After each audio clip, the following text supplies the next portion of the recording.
Ողջույն Front TV-ի սիրելի հետևորդներ, այսօր իմ հյուրն է համահայկական ճակատ կուսակցության խորհրդի անդամ Ռուզաննա Բաբաջանյանը։ Բարև ձեզ։ Բարև ձեզ։ Ինչպե՞ս եք։ Լավ, շնորհակալ եմ, դուք ինչպե՞ս եք։ Լավ, շնորհակալ եմ։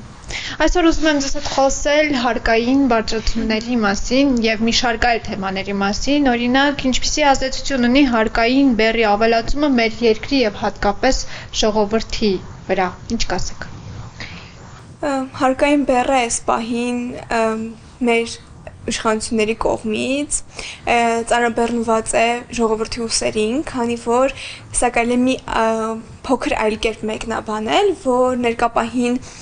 պետությունը ունի մեծ պարտքեր կուտակած եւ փորձում է հարկային այս քաղաքականությամբ լուծել այդ խնդիրները, բայց նա չի հասկանում, որ ժողովրդի վրա թողնելով այս ամբողջ պարտավորությունը, ժողովուրդը կարող է ուղղակի թողնել ու հեռանալ օրինակ երկրից, եթե սա նաեւ իրենց քաղաքականության մյուս կետը չէ։ Ներկա պահին գույքահարկի բարձրացումը, շահութահարկի բարձրացումը, շրջանառության հարկի կրկնապատկումը, այս ամեն ինչը շատ վատ կերպով ազդեցություն են ունենում հասարակ բնակչության վրա, ովքեր նույնիսկ իրենց միջին աշխատավարձի չափից ամենապարզ հասարակ դրամաշնորհային հարկն են վճարում, նույնիսկ իրենց աշխատավարձից հարկ են վճարում եւ գումարած հիմա նաեւ պետք է վճարեն շրջանառության հարկ, շահութահարկ եւ այլն եւ այլն։ Այս ամեն ինչը շատ իհարկե վատ է ազդում բնակչության վրա, այս դեպքում նաեւ նրանց կենսամակարդակն է իջնում, այսինքն մարդկանց ապրելակերպը ավելի ցածր մակարդակի է գնում, փոխանակ ավելի բարելավելուն, ավելի բարձրանալուն։ Ինչ կասեք փոքր եւ մեծ բիզնեսների մասին, հետաքրքիր է։ Փոքր եւ մեծ բիզնեսները այս դեպքում փոքր բիզնեսները ավելի շատ գալիս եւ հավասարվում են մեծ բիզնեսներին, եթե օրինակ հարկային փոփոխությունները մեծ չափով չեն ազդում մեծ բիզնեսների վրա, ապա փոքր բիզնեսների վրա շատ մեծ ազդեցություն են ունենում, նամանավանդ որ շրջանառության հարկի դեպքում համարյա բոլոր ոլորտները արդեն մտնում են այդ հարկի տակ, նույնիսկ սովորական ԱԶ եւ ՍՊ-ները արդեն դառնում են հարկատուներ, եթե նույնիսկ նրանք վճարում էին որոշակի ԱՀ կամ շահութահարկ, այս դեպքում շրջանառության հարկի տակ նույնիսկ վարսահարդարները, ավտոտեխնիկները դառնում են հարկային պատասխանատուներ այս դեպքում։ Տեսեք, իրական Հայաստանի վիրտուալ տնտեսական աճի մասին ինչ կասեք, տնտեսությունը կարծես թե մնացել է այլևս առևտրի հույսին։ Չի ասի, որ նույնիսկ առևտրի հույսին է մնացել, որովհետև եթե վերցնենք ներկա իշխանության 2019-ի տնտեսական աճը, որը որ իրենք ներկայացնում են, դա հիմնված էր բացառապես սոցիալական ֆոնի վրա, այսինքն 2019-ի տնտեսական աճի ժամանակ ոչ գյուղատնտեսությունը, ոչ արդյունաբերությունը, ոչ թեթև սննդի արդյունաբերությունը, ոչ մի տնտեսական կոնկրետ ճյուղ ազդեցություն չունեցել այդ աճի շրջանակներում։ Ավելի շատ ազդեցություն ունեցել սոցիալական համակարգ, այսինքն պետությունը վերցրել է պարտք, բարձրացրել է թոշակների եւ աշխատավարձերը եւ ցույց է տվել ֆիկտիվ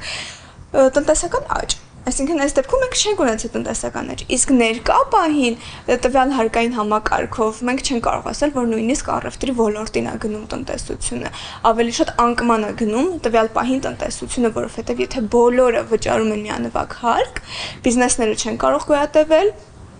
անձը, ֆիզ անձը դառնում է հարկատու իր աշխատավարձի փոքր չափով, չի կարողանում վճարել այդ հարկերը եւ ամեն ինչ գնում է դեպի վատթարացման։ Այս դեպքում նույնիսկ ըստ մեր իշխանությունների, եթե դու ուզում ես լավ ապրել, ուրեմն քո լավ ապրելու համար լավ վճարիր։ Այսինքն գույքահարկը պայմանական վերցնենք 4 հարկանի սեփական տան համար կրկնապատկվում է, եթե մինչև այս հարկային փոփոխությունները նրանք պետք է վճարեին էլի պայմանական 500-ից 700 հազար դրամ, ներկա պահին ըստ փոփոխությունները պետք է վճարեն 2-ից 3 միլիոն, որպեսզի դու ապրես քո սեփական տանը, դու պետք է մոտավորապես նման չափի գումար վճարես։ Ըստ այս իշխանությունների, ես ուզում եմ լավ ապրես, լավ վճարիր, բայց չեն հասկանում, որ պետք է նաև 10 այն միջոցները լավ վճարելու, որ տվյալ անձը կարողանա լավ վճարել։ Կամ առաջարկում է օրինակ քո այս 4 հարկանի տունը տուր վարձով եւ գնա դու ապրի ավելի վատ պայմաններում, քո կենսապայմանը ցածրեցրու, իջեցրու, բայց կարողացիր քո գույքահարկը վճարել։ Այժմյան Հայաստանը թանկ կյանքի Հայաստան է համարվում, բայց միթե գոյություն չունի տնտեսական քաղաքականություն Հայաստանում։ Այս ամենից ելնելով կասեմ, որ ոչ, որովհետև որն է իրենց տնտեսական քաղաքականությունը, հարկերի բարձրացումը, ավելի լավ է օրինակ սուբսիդավորեն գյուղատնտեսությանը, բարելավեն վարելահողերը, ավելի լավ է արդյունաբերությանը որոշակի առավելություն տան, թող արդյունաբերողներին կրճատեն օրինակ հարկերից, ոչ թե ավելի շատ հարկեր դնեն, որպեսզի արդյունահանողը նույնպես չկարողանա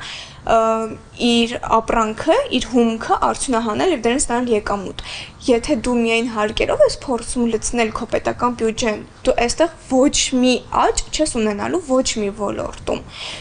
Այնպես որ սա չեմ կարծում, որ տնտեսական քաղաքականություն կարելի է համարել։ Մի քիչ խոսենք հայտարարագրերի մասին։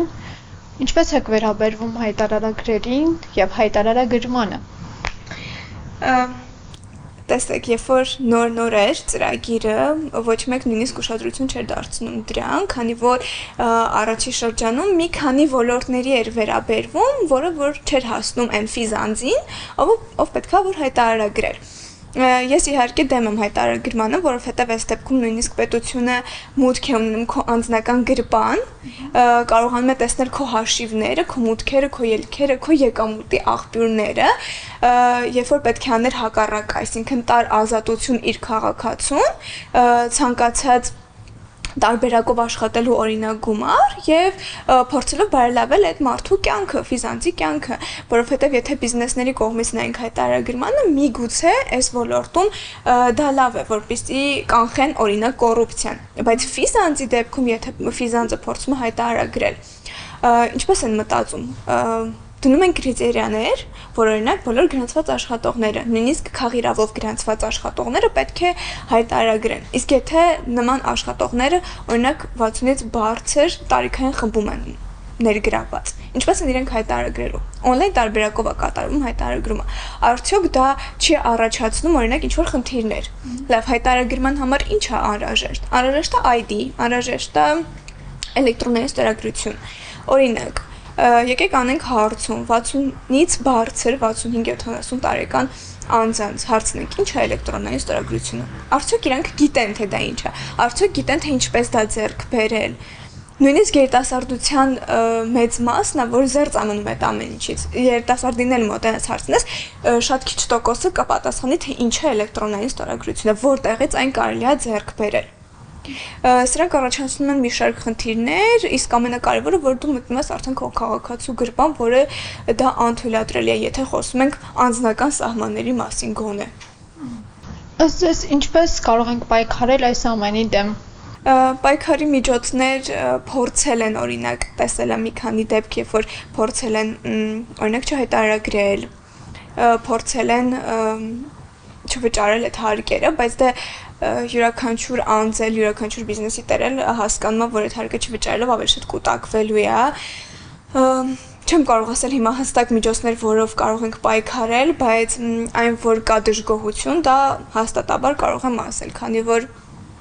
շատ մարդիկ այո կարող են չհայտարարագրել, որը որ ցույց տվեց, օրինակ ժամկետների երկարացումը, այսինքն եթե մինչև մայիսի 1 էր վերջնական ժամկետը, որ պետք է հայտարարագրեին, հիմա երկարացվել է կարծեմ մինչև հոկտեմբեր-նոյեմբեր ամիսները։ Սա ցույց է տալիս հենց այդ դժգոհությունը, որ ոչ ոք պատրաստ չի հայտարարագրելու։ Միգուցե եւ հոկտեմբեր-նոյեմբեր ամսից էլ էլի հետաձգվի, որովհետեւ շատ քիչ մասան, որ այս պահին կհայտարագրի կամ այդ հարկային բեռի տակ կմտնի։ Միգուցե օրինակ լքեն երկիրը, բայց չվճարեն այդ հարկերը։ Թե ինչ, շնորհակալ եմ այսօրվա հարցազրույցի համար, հուսամ դեռ կհանդիպենք։ Իսկ ես հիշեցնում եմ, որ իմ հյուրն է Ռուզաննա Բաբաջանյանը, կհանդիպենք։